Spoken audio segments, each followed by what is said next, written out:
এই নারীর ফান্দে পইরো না, এই নারীর লোভে পইরো না, নারীর ছবিতে নিজেকে ফাঁসায় দিও না, নারীর নাচে নিজেকে হারায় দিও না।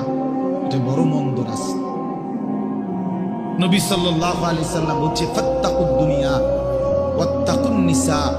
আমার উম্মত, দুনিয়ার মুসিবত, দুনিয়ার ধোঁকা, এর থেকে বেঁচে থাকো, নারীর ধোঁকা থেকে বেঁচে থাকো।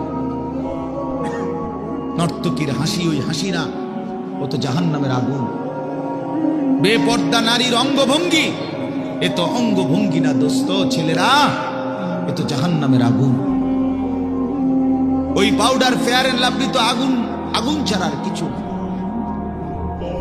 বেহায়া বেপর্দা নারী তো তোমারে আগুনের মধ্যেই ফেলে দিল, জাহান্নামেই ফেলে দিল।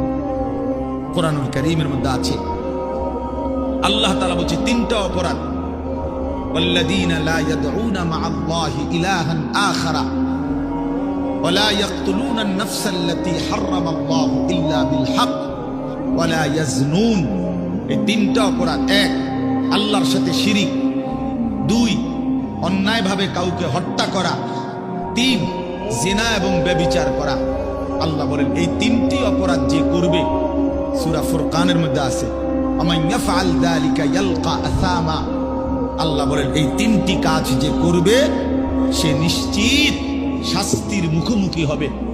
কেমন শাস্তি? আল্লাহ বলেন ইউদাআফ লাহুল আযাবু ইয়াউমাল কিয়ামা। কিয়ামতের দিন তার প্রত্যেকটি এই তিনটা অপরাধের শাস্তি দ্বিগুণ দ্বিগুণ দ্বিগুণ দ্বিগুণ, ডবল ডবল, রিডবল রিডবল তাকে শাস্তি দেয়া হবে। ওয়াখলুদ ফীহি মুহানা, এবং সে অত্যন্ত লাঞ্ছিত হয়ে বেইজ্জতি অবস্থায় অনন্তকালের জন্য জাহান্নামে পড়বে।